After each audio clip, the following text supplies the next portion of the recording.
রক্তের বিনিময়ে অর্জিত বাংলাদেশ যেন পথ হারা না হয়, সজাগ থাকার আহ্বান জানালেন প্রধান উপদেষ্টা ডক্টর মোহাম্মদ ইউনূস।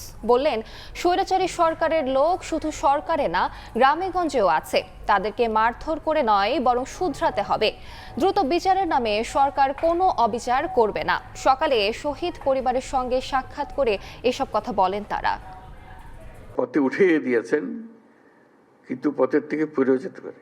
কাজে সেটাতে আমাদের সার্বক্ষণিক সাবধান থাকতে হবে, আপনাদের নজর রাখতে হবে। আমরা এনে দিলাম, খবরদার এটাকে নষ্ট করে ফেলো না।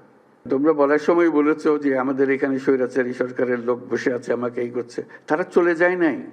তোমরা বলছো যে তার সরকারে আছে, আমি বলছি তোমার গ্রামেও আছে। আমাকে তার ভয়ে আমার গ্রামে পথ চলতে হবে, এই বাংলাদেশ করলাম আমরা। এই বাংলাদেশটা আমরা করি নাই। সে তার সমস্ত স্বভাব পরিবর্তন করে আমাদের সবার সঙ্গে মিশে যাবে, এটা হবে। কিন্তু তার স্বভাবে সে চলতে থাকবে আমার সামনে দিয়ে, আর আমি বলবো আমি নতুন বাংলাদেশ করে ফেলেছি।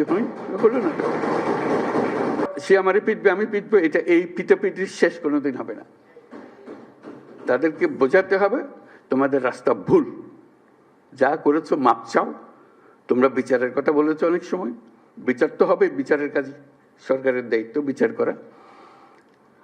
এবং তোমরা তাৎক্ষণিক বিচার চেয়েছো, এখানে অনেকে তাৎক্ষণিক এক্ষুনি বিচার চাই। বিচারের মুশকিল হলো যে তাৎক্ষণিক হয় না এই জিনিস,